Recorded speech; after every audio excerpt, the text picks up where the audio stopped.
పక్కనోడికి పుట్టినటువంటి పిల్లలకి తెలుగుదేశం కూటమి ప్రభుత్వం వెళ్ళి పేర్లు పెట్టి వీళ్ళ ఖాతాలో వేసుకునేటటువంటి దిక్కుమాలినటువంటి పరిస్థితి.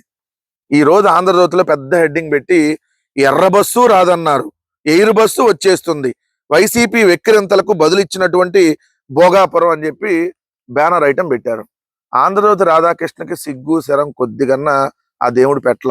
అంటే అలానే పుట్టించాడు బేసిక్ గా. కొంతమంది అలానే పుట్టిస్తా ఉంటాడు, ఇక జీవితాంతం వాళ్ళు అంతే. ఆ కోటాలో ఆంధ్రజ్యోతి రాధాకృష్ణ కూడా ఒకడు. ఇక్కడ హెడ్డింగ్ చూడండి పెట్టి, నేవీ నియంత్రణలో ప్రస్తుత విశాఖ ఎయిర్పోర్టు, వారు అనుమతించిన మేరకే పౌర విమానాలు, కొత్త అంతర్జాతీయ విమానాశ్రయం అవసరము, దీనిపై 1997లోనే చంద్రబాబు నాయుడు ఆలోచన చేశాడంట. 1997లో చంద్రబాబు నాయుడు గారు భోగాపురంలో ఇంటర్నేషనల్ ఎయిర్పోర్ట్ కట్టాలని ఆలోచన చేశాడంట. 97లో ఆలోచన చేసి 97లో ఎక్కడ పడుకున్నారు, 98లో ఏడబడుకున్నాడు, 99లో ఏడబడుకున్నాడు, 2004 దాకా ఎక్కడ పడుకున్నాడు, ఆయనే కదా ముఖ్యమంత్రి. మరి 2018 దాకా ఏడబడుకున్నాడు. మరి 2019లో దిగిపోయే ముందు కూడా తెలియలేదు ఆయనకి. కేంద్ర పౌర విమానయాన శాఖ మంత్రిగా అశోక్ గజపతిరాజు గారు ఉండి ఆ పెద్ద ఆయన ఏం పొడిశాడు? మరి ఇవన్నీ అడగాలి కదా. 97లోనే ఆలోచన చేశాడంట చంద్రబాబు నాయుడు గారు భోగాపురంలో ఎయిర్పోర్ట్ కట్టాలని.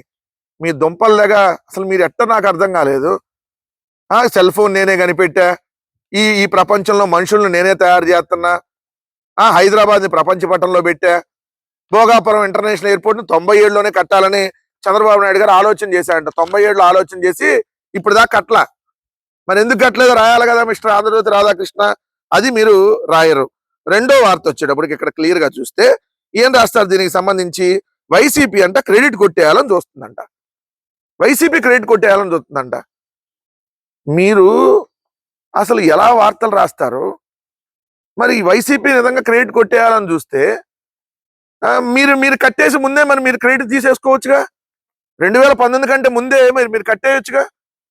భోగాపురం ఇంటర్నేషనల్ ఎయిర్పోర్ట్ కు సంబంధించి, అంటే భోగాపురం అంతర్జాతీయ విమానాశ్రయానికి సంబంధించి ఎలక్షన్స్ కి 2 నెలల ముందు చంద్రబాబు నాయుడు గారు ఉత్తుత్తి శంకుస్థాపనలు చేస్తా ఉంటాడు.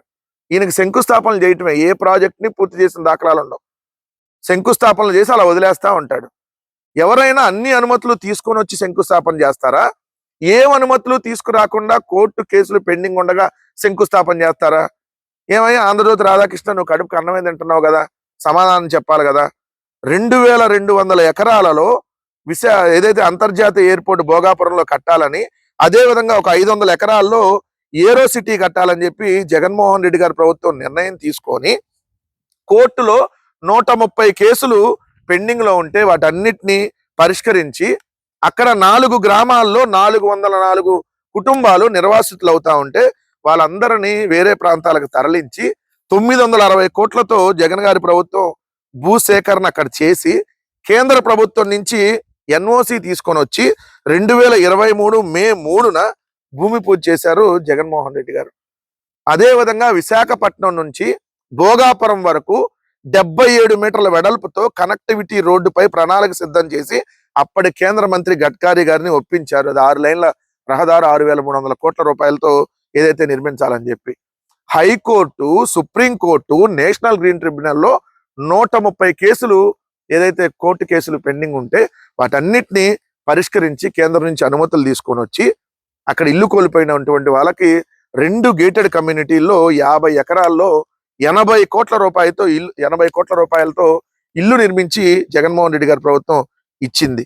అదే విధంగా ఆ రోజు జగన్మోహన్ రెడ్డి గారు ఆ భోగాపురం అంతర్జాతీయ విమానాశ్రయాన్ని 5000 కోట్ల రూపాయలతో 2026 నాటికి ఏకంగా 2 రన్వేలు, 7 ఏరో బ్రిడ్జ్లు, ప్యాసింజర్ టెర్మినల్, కార్గో టెర్మినల్, విమానాల మరమ్మతుల యూనిట్, యావియేషన్